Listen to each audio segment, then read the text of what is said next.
우리는 지난주에 아사왕의 종교개혁과 또 국방개혁, 그리고 애국의 백만 대군을 물리치는 아름다운 어떤 쾌거를 살펴보았습니다.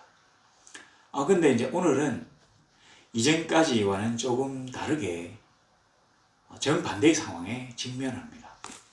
오늘 16장 1절을 보니까 아사왕 제36년에 이스라엘 왕 바하사가 유다를 치러 올라와서 라마를 건축하여 사람을 유다 왕 아사에게 왕래하지 못하게 하려 한지라. 그 연도가 지금 유다 왕 아사 36년이라고 되어 있는데 주석서에는 이 36년이 연도가 모순이 있어서 이런 설이 있다고 얘기합니다. 근데 일단 우리는 그런 걸 고려하지 않고 성경 원문을 그대로 이제 생각하고 말씀을 드리겠습니다. 연도에 관한 문제는 우리 성경학자들이 열심히 더 노력해서 더 좋은 가설을 세우면 좋겠고, 그 전까지는 이제 성경 본문대로 합니다. 하는데 잘 보시면 이 아사가 그 왕위에 즉위하고 난 다음에 처음의 10년간 평화를 얻고, 그리고 난 다음에 그 구스의 100만 대군을 물리칩니다. 그럼 애국왕 오스로큰 1세가 구스 장군 세라를, 그러니까 구스인 이디오피아인 장군 세라를 시켜가지고 구스 사람 100만 명을 고용해가지고 유다에 쳐들어갔어요. 그래서 이제 하나님을 의지하고 이기는 놀라운 일들을 이뤄냈는데, 오늘 이제 세월이 흘렀습니다. 우리가 본문에서는 우리 설교 지난주에서 다루지 않았지만 아사가 이 구스의 100만 대군, 그러니까 애국왕 오스로큰 1세의 명령을 받은 용병 부대 100만 명을 물리치면서 4년의 세월이 흘렀어요. 4년이 흐르고 난 다음에 이제 아사가, 그러니까 아사왕 14년에 마침내 이 거대한 전쟁이 끝이 나고 돌아옵니다. 그리고 난 다음에 그들은 이제 부유해졌어요. 그랄의 블레셋 그랄의 양떼, 소, 낙타 이런 가축들을 엄청나게 많이 끌고 왔고, 또 용병들이 가지고 왔던 전리품들을 어마어마하게 노력해가지고 백성들은 부유하게 되고, 그렇게 자연적으로 왕국은 세력이 커지게 되었습니다. 그러니까 이 사람이, 이 아사가 너무 기분이 좋아서 내가 하나님께 더 열심으로 충성해야 되겠다, 그는 진정 참신이라고 하면서 더 철저하게 자기 백성들을 하나님 앞으로 인도하기 위해 가지고 제2차 종교개혁까지 실시합니다. 이때 보니까 이제 자기 엄마, 그러니까 왕의 모후, 태후인지 아니면 자기 친엄마인지는 모르겠지만 마아가가 아세라 상을 만들어 가지고 섬기다가 아사왕에게 적발이 됐어요. 그래서 태후의 유를 피하고 아세라 상을 박살을 내고 그 어머니를 하여튼 서궁에 유폐를 합니다. 그 정도로 철저하게 하나님께 자기를 드린 이 아사가 이제 세월이 흘렀어요. 그래가지고 마침내 20년이 흘렀습니다. 이제 아사도 뭔가 나이가 많아졌을 겁니다. 그리고 부유해졌기 때문에, 또 강대한 나라를 만들었기 때문에 이제 더 이상 하나님에 대한 열정들이 옛날과 같지 않습니다. 역사 기록에 의하면 이 오스로큰 1세가 아마 그 용병을 고용해가지고 쳐들어갔다가 지는 바람에 애국의 국력을 탕진해가지고 그 아들대 오스로큰 2세 시대에 그 애국 왕조, 시삭의 애국 왕조가 멸망했다고 합니다. 그러니까 아사왕 입장에서는 자기의 가장 강력한 경쟁자가 그 왕조가 무너지고 아직 주변 국가들이 이제 세지 않으니까 뭔가 좀 안심이 되었던가 봐요. 우리가 이 세상에 살면서 우리도 이제 인간이니까 인간을 잘 알고 있는데 우리가 진정으로 뭔가 뭐 가진 게 없을 때 너무 답답하고 막막할 때 도저히 인간이 힘으로 어떻게 할 수 없을 때는 하나님에게 매달립니다. 뭐 영체도 없고 그냥 막 눈물 콧물 짜면서 무릎 꿇고 하나님께 막 엎드리고 매달리지만 뭔가 우리가 그 사회적 위신을 생각할 만큼 여유가 있고 또 지위가 높아지고 돈이 많아지고 하면은 뭔가 딴 생각이 들기 시작하는가 봐요. 그게 바로 교만입니다. 실제로 이제 역대의 왕들, 이 통치자들이 교만해가지고 자기 집안도 무너지고 나라도 멸망으로 이끈 사람들이 많이 있습니다. 이 사람들이 이제 인신의 위를 긋겠다고 해야 됩니까? 사람들 중에서는 가장 높은 자리에 있기 때문에 점점 마음이 높아지다 보면 자기를 신과 동등하게 여기는 경우가 많이 있습니다. 특히 고대의 왕들은 자기를 뭐 신이거나 아니면 적어도 신의 아들로 설정합니다. 벤 하닷이라고 하는 말은 하닷 신의 아들이란 말이죠. 그리고 이제 애굽왕 바로는 뭐 태양신의 아들 이런 식으로 자기를 신의 아들이니까 신 아닙니까? 뭐 이런 식으로 이제 현인신으로 자기를 높여놨기 때문에 자기도 모르게 마음이 막 높아져요. 유다는 처음에 아주 적은 나라였습니다. 12개 지파 중에서 유다 지파를 주축한 겨우 그 소수의 지파. 그러니까 이 베냐민 지파라고 하는데 엄밀하게 따지면 베냐민 지파의 그 몇 개 집안 그리고 레위 지파의 일부 그리고 자기들 이런 사람들을 이끌고 있을 때는 나라가 너무 기울기 때문에 하나님께 겸손히 엎드려서 그만을 바라보았습니다. 이겼어요. 우리 하나님이 정말로 굉장한 신이라고 생각하고 그에게 열정을 불살랐습니다. 근데 그가 이제 너무 오랫동안 평안하고 부유하고 사람들 위해 군림하다 보니까 자기도 모르게 배에 기름이 끼었어요. 우리가 이제 웃기는 얘기로 라면 먹고는 뛰어도 고기 먹고는 못 뛴다고 사람이 이제 배에 기름이 끼니까 남 앞에 엎드려서 겸손한 자세로 절하는 게 힘들죠. 여하튼 이제 이런 식으로 되었는데 자 20년 만에 이스라엘 왕 바하사가 유다를 치러 올라왔대네. 내려왔습니다. 이스라엘 북쪽이고 여기는 이제 산 위로 올라왔다 이 말이기 때문인데 이스라엘도 결국은 산지에 있어요.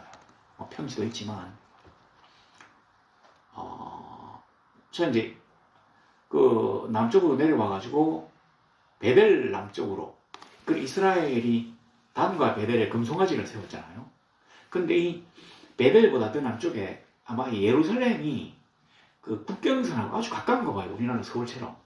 그래 이거 위험한데 그 베델이 이제 국경선이었는데 라마라고 하는 도시를 요새화시킵니다. 그러니까 원래 라마라고 하는 촌락이 있었는데 이걸 갖다가 강력한 요새로 만들어가지고 이 라마가 아마 높은 곳이라고 하는 뜻이에요. 그리고 이 산 위에 딱 꼭대기 올라가지고 요새 흑성을 돌멩이 성을 딱 쌓아가지고 밑에를 딱 보면 이스라엘 백성들이 유다로 이렇게 월남하는 거 이게 이제 다 보이거든요. 그러면 군대가 나가가지고 잡아가지고 죽이거나 때리거나 이렇게 해가지고 이제 그 이스라엘 백성들이 유다로 월남하는 것을 못하게 막는 겁니다. 여기 보니까 사람을 유다왕 아사에게 왕래하지 못하게 하려 하는데 왕래니까 왔다 갔다 한데 원문은 그렇지 않아요. 그냥 월남을 내려가는 거죠. 아사에게.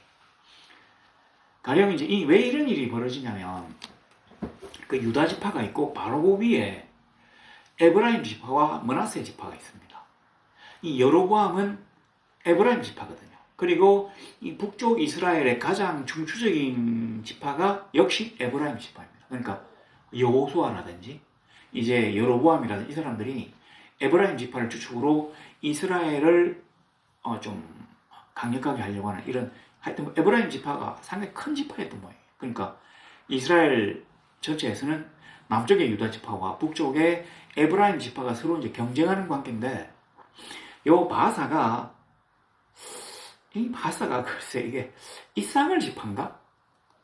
이래가지고 이 사람이 이제 그 여로보암이 이제 왕이 됐다가 그 다음에 아들 나다비가 아마 저기 2년째 요 바사가 반란을 일으켜가지고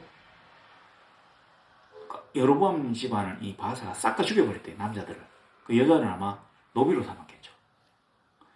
그러니까 이 에브라임 지파들이 이제 불안한 거죠.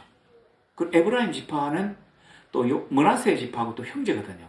요셉의 큰아들이 므낫세, 둘째 아들이 에브라임인데 그러니까 이제 에브라임 지파와 므낫세 지파 사람들이 이제 새롭게 그 왕이 된 바사가 군인 출신이고 상당히 또 잔인한 사람 모양인 것 같은데 그러니까 이 사람을 피해가지고 남쪽으로 자꾸 내려옵니다. 바사.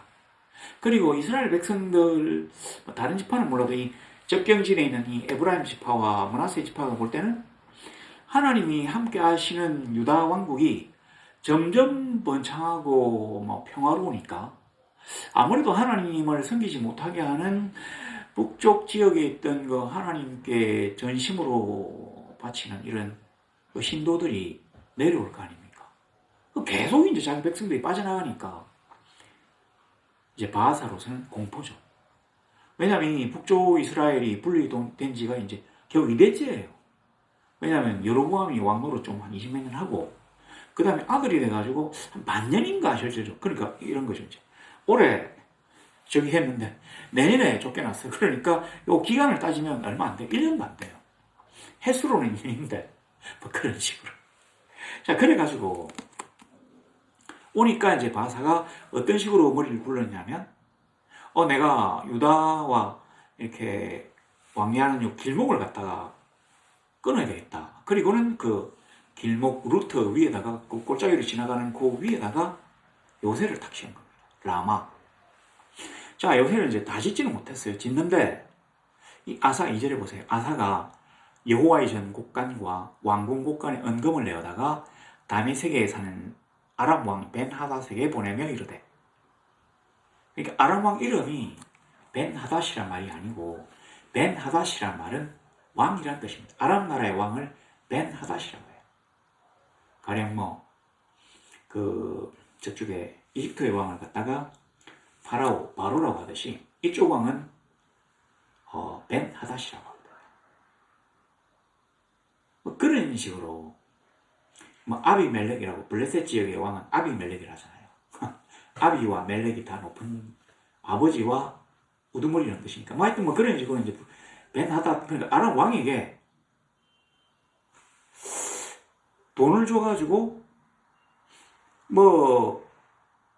나와 당신 사이에 약조하자. 내가 당신에게 언금을 보내노니 와서 이스라엘 왕 바사와 세운 약조를 깨뜨려 그가 나를 떠나게 하라매 벤하닷이 군대 지휘관을 보내어 이스라엘 성읍들을 쳤답니다. 어디를 쳤냐면 이스라엘의 북쪽 끝을 쳤어요.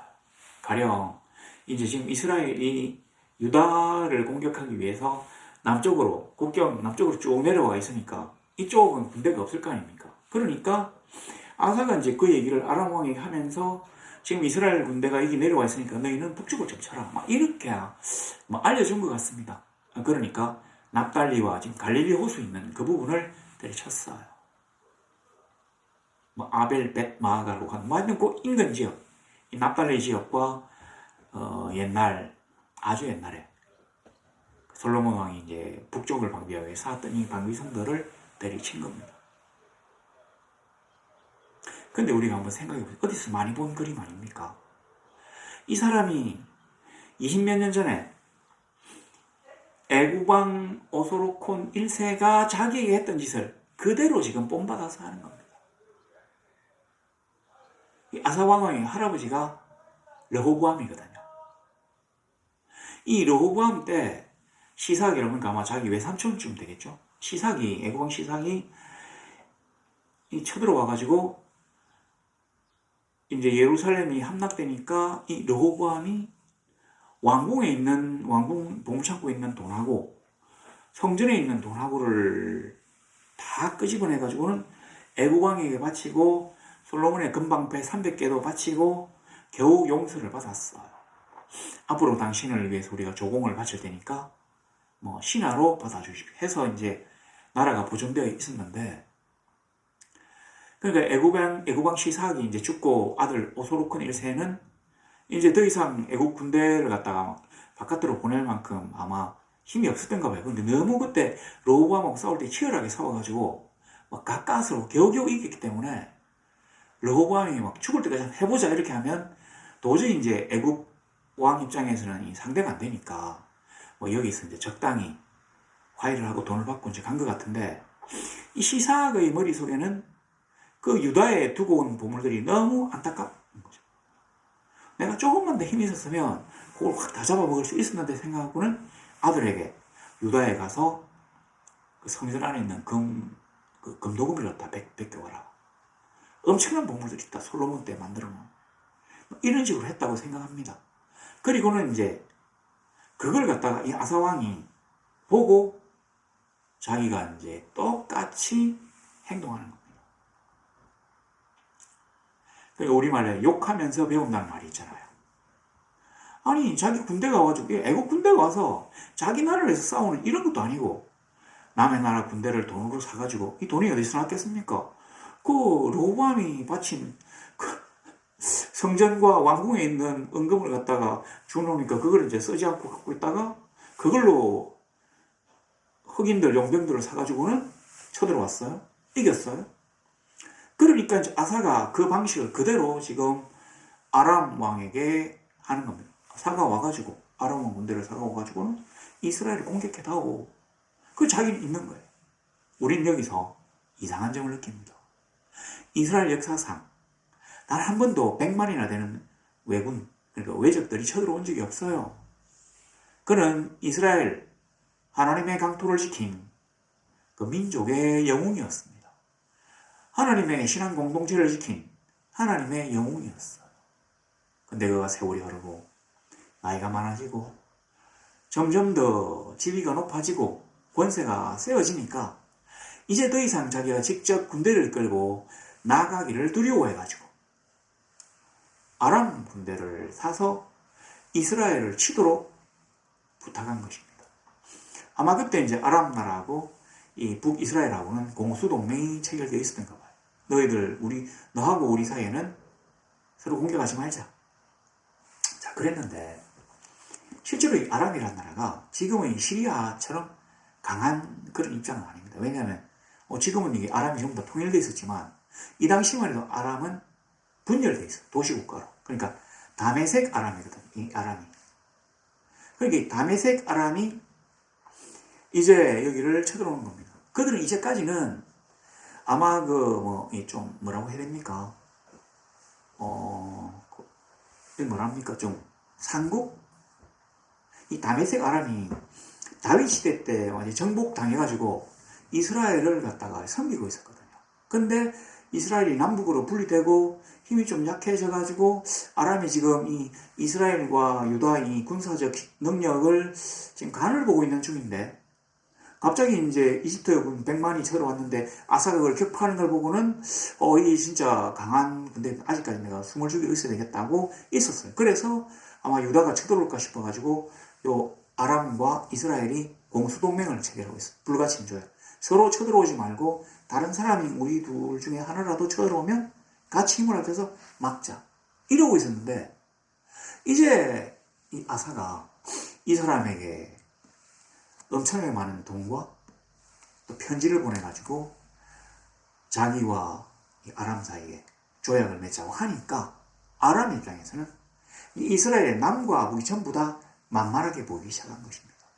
아직 자기들이 이 통일을 이루지도 못하고 도시국가들로 띄엄띄엄 떨어져 있기 때문에 상당히 자기들도 불안했는데 이스라엘이 자기들을 보고 약간 불안해하는 모습을 보고는 군사적 자신감을 얻게 되었다는 얘기입니다.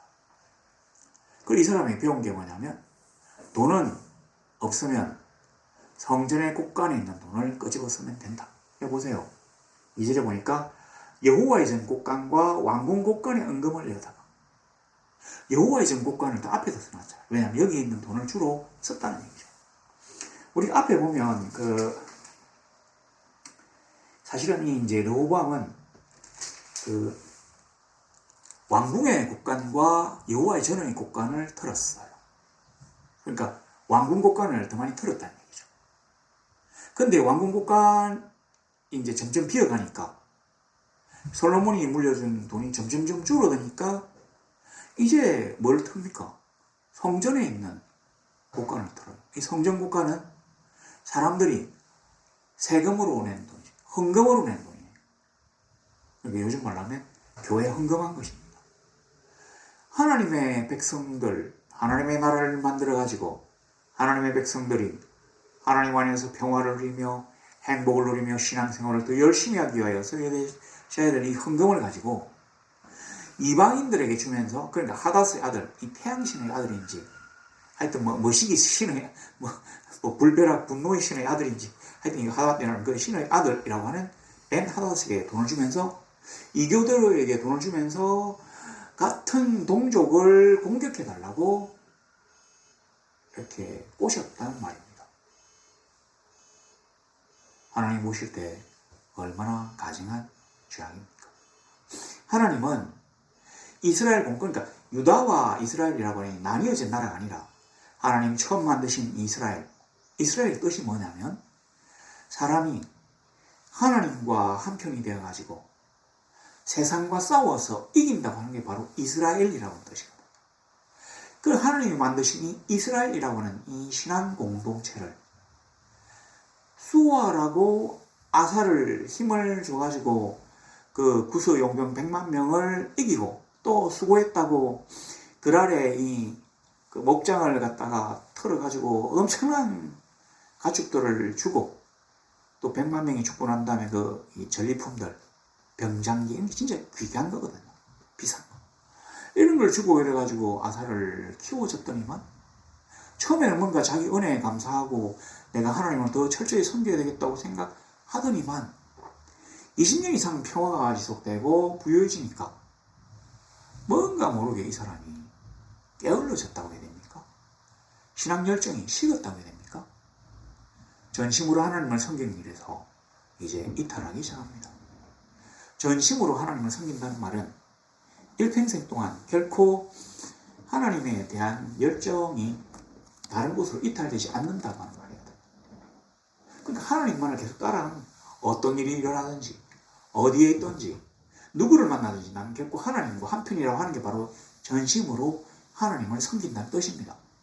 그런데 이 사람이 이제 20년 이상 너무 평안하고 너무 부유하고 너무 안락하니까 자기도 모르게 신앙 열정이 식었어요. 내가 이 나이에 군대를 끌고 또 쳐들어가야 되냐. 아우 지겹다.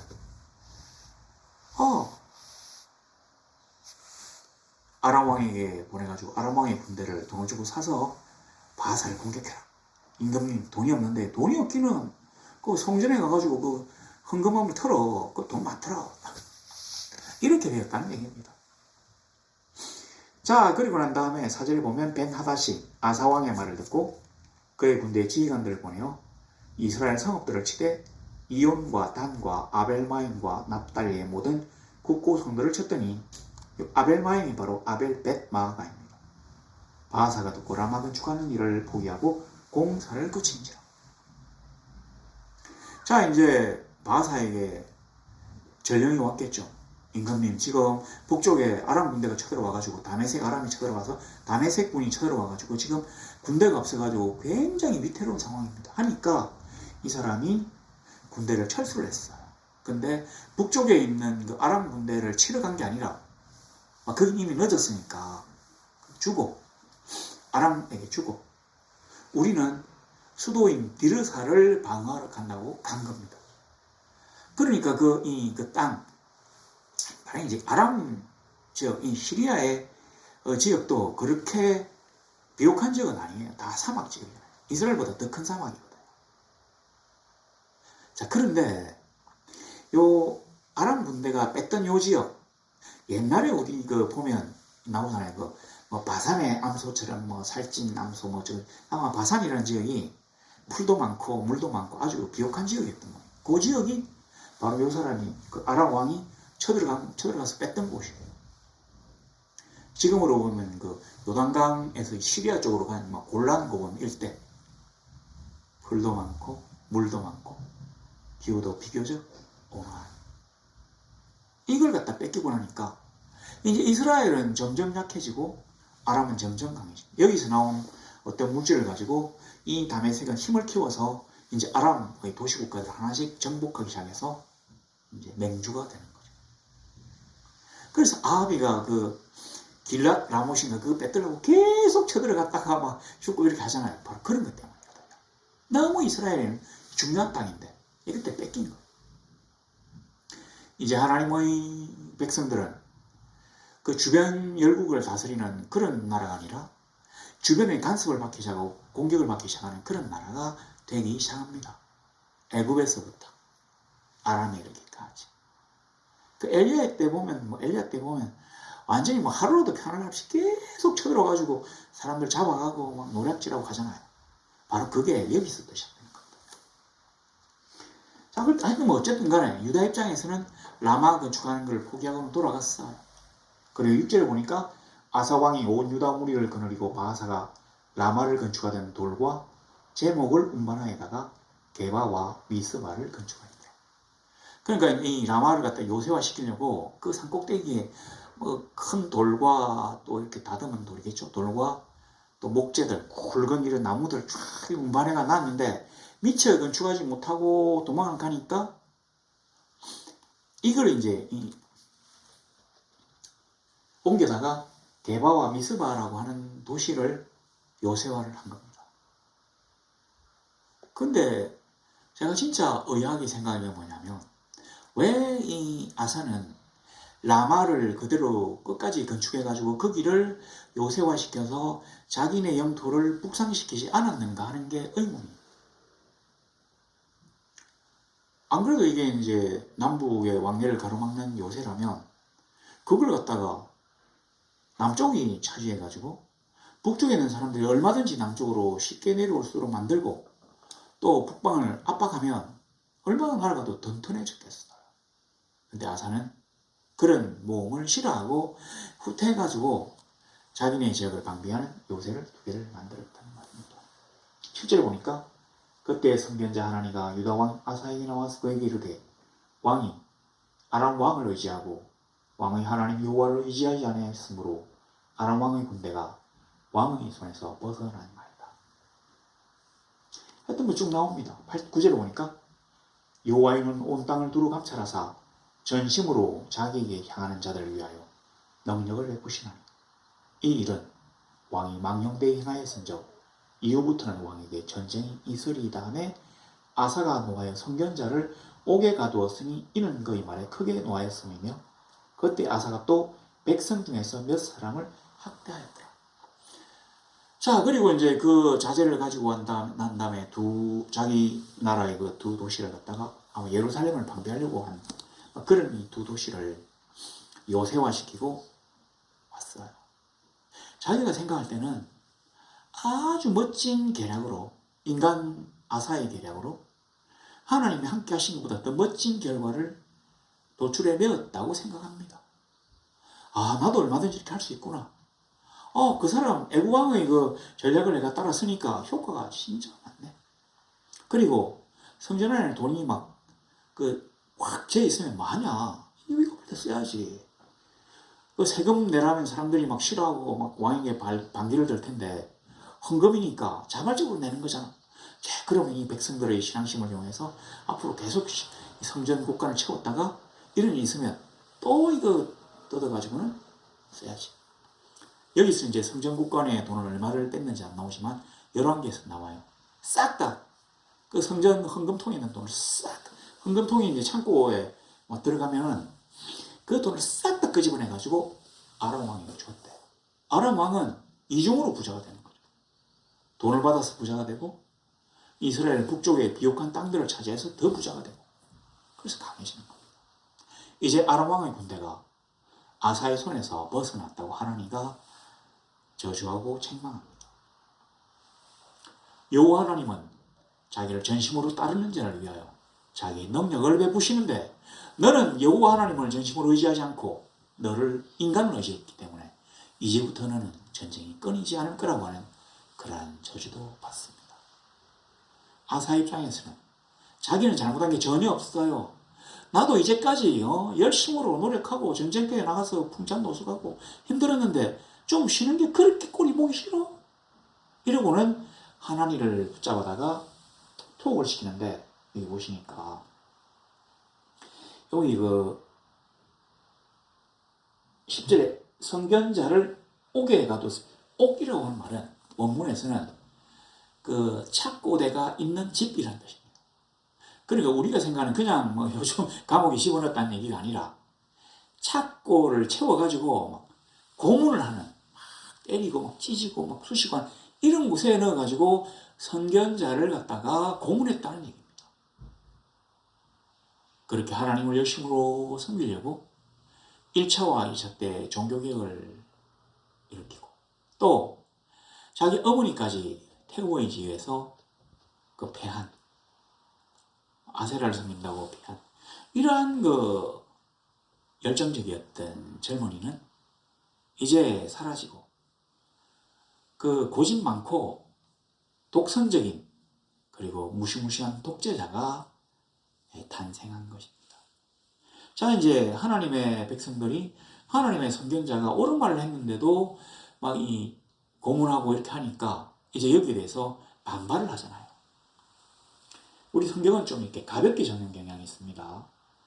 백성 중에서 몇 사람을 학대했다는 말이 아니에요. 이 백성 중에서, 백성은 거기에 대해서 반발하고 뭐 이렇게 비난하는 사람들이라는 뜻입니다. 그 중에서 주동자들을 전부 다 잡아가지고는 산산히 부셔버렸다고 하는 뜻이 학대입니다. 뭐 죽였는지, 일가족을 그냥 막 싹 쓸어버렸는지 그런 일을 저지른 거예요. 하나님은 이제 아사를 떠나셔서 그가 39년에 발이 병이 들었어요. 위독했지만 그는 끝까지 하나님을 찾지 않았다고 합니다. 그러니까 이 앞에 보면 그의 일생에 뭐 여호와 눈앞에서 선과 정의를 행했다고 이렇게 에스라가 기록을 했지만 실제로는 그렇지 않았다는 얘기죠. 오랜 왕의 통치 기간 말년에 그는 그만 변질되고 또 쇠약해져서 하나님의 치심을 받아가지고 죽었어요. 그러나 하나님은 그가 한 35년간 자기를 섬긴 것을 참작해서 그렇게 큰 벌은 내리지 않으신 것 같습니다. 성경학자들은 아마 이게 통풍이라고 얘기해요. 요즘은 통풍이 이제 그렇게 뭐 좀 무서운 병도 아니고 또 뭐 여러 가지 원인으로 온다고 생각했지만 그때 이제 통풍이 주로 보면 이게 이제 고기를 많이 먹어서 생기는 병이거든요. 이스라엘 백성들이 유목민이잖아요. 그래서 고기를 함부로 먹지 않습니다. 이게 다 이제 자기 재산인데, 그러니까 그 양털을 깎아가지고 얼마든지 자기를 평생 부유하게 하고 젖을 짜서 그 자기를 갖다가 이렇게 먹여 살리는 이런 건데, 그러니까 뭐 양이 뭐 다른 맹수 짐승에게 찢겨서 죽거나 아니면 늙어가지고 죽으면 그걸 이제 요리해가지고 먹는 일이 있어도 잘 안 잡아요. 그래서 손님이 오면, 그 귀한 손님이 오면 막 양도 잡고 막 잡잖아요. 그 귀한 거를 대접한다는 것이거든요. 근데 이 사람이 얼마나 고기를 많이 먹었으면 통풍이 왔겠냐고. 그러니까 너무 화롭게 살다가 이 사람이 그렇게 죽었어요. 우리의 삶을 다시 한 번 더 되돌아보십시다. 우리가 참 옛 사람들이 뭐 화장실을 들어갈 때와 나올 때가 다르다고 하는데 우리가 만약에 그런 일을 한다면 두 번은 없습니다. 한 번 하나님이 우리의 기도를 들어주시고 뭔가 해결해 주셔도 그 다음에 그를 떠나서 그의 뒤통수를 치려고 한다면 하나님은 즉시 그를 버리시고 채찍으로 고쳐서 사용하시거나 아니면 더 이상 그에게 관심을 끊고 그를 버리실 것입니다. 우리 하나님의 백성들이 하나님이 우리와 함께 하시기 때문에 우리가 세상에서도 평안과 성리를 얻을 수 있습니다. 근데 우리가 하나님의 손을 놓는 순간, 하나님과 분리되어 따로 떨어지는 순간, 하나님이 더 이상 우리의 보호자가 되시지 않는 순간, 하나님의 손이 우리 위에서 다른 곳으로 옮겨지는 순간, 우리는 세상의 그 어려움들을 결코 해결해 나갈 수 없습니다. 그렇기 때문에 우리가 일생 동안 하나님을 의지하며 나가야 합니다. 우리가 잘 되면 더 하나님께 감사하며 더 하나님께 복 주심에 감사하며 은혜를 찬송해야 되는데, 우리도 모르게 교만해지지 않도록 항상 주의하고 조심해야 합니다. 교만은 하나님이 가장 가정히 여기시는 것이에요. 왜냐하면 이 교만이 사탄의 속성입니다. 하나님은 선과 정의, 빛과 순결, 이런 거를 갖다가 속성으로 가지고 계신다면, 사탄은 배신, 거짓말, 교만, 뒤통수, 이런 것들을 속성으로 가지고 있습니다. 우리가 하나님의 자녀로서 이 세상에 살아갈 때 하나님이 우리의 손을 잡고 우리를 보호하시며 이끌고 나가시를 원한다면 우리가 먼저 죄에서 해방되어야 합니다. 그러려면 우리가 그리스도의 보혈로 우리의 죄를 씻어야 합니다. 깨끗하고 죄가 없기 전에는 하나님이 우리의 손을 붙잡으실 수가 없습니다. 그는 죄와는 결코 친하실 수 없는 거룩하신 하나님이시기 때문에 우리가 오늘 이 아사의 일생을 본다면 너무 안타깝습니다. 북이스라엘 군대가 강하다고 해도 이 사람이 이제 장군으로 쿠데타를 일으켜가지고 정권을 잡았기 때문에 뭔가 아사가 볼 때는 좀 강성으로 보일 수도 있지만, 아무리 북이스라엘이 큰소리 쳐도 애국의 100만 대군보다 더 위협적이겠습니까? 그러니까 하나님이 그렇게 얘기했잖아요. 구스의 100만 대군과 룹 사람이 숫자가 적어가지고 우리가 이겼느냐? 우리가 하나님과 함께 했기 때문에 하나님이 그들을 너희 손에 붙인 게 아니냐? 근데 왜 이번에는 그렇게 하지 않느냐고 책망하는 것처럼, 누구나 생각하면 충분히 어떤 그 여상한 결론을 도출할 수 있어요. 그런데도 아사가 너무 평안하고 너무 행복하고 너무 안락한 생활에 너무 오랫동안 젖어 있었기 때문에 더 이상 하나님을 의지하고 나아가는 용기도 없고 또 초심도 잃어버리고, 그래서 자기의 부와 권력과 이런 것들을 의지하다가 하나님으로부터 버림받아가지고 그냥 마지막에는 불쌍한 신세로 그런 사람이 되었다는 것을 기억하고, 우리는 이제 이미 좋은 편에 서 있기 때문에 결국 하나님의 손을 놓지 말고 하나님과 더불어 날마다 성령의 계가를 부르는 그런 멋진 성도들이 되시기를 우리 주 예수 그리스도의 이름으로 간절히 소망합니다.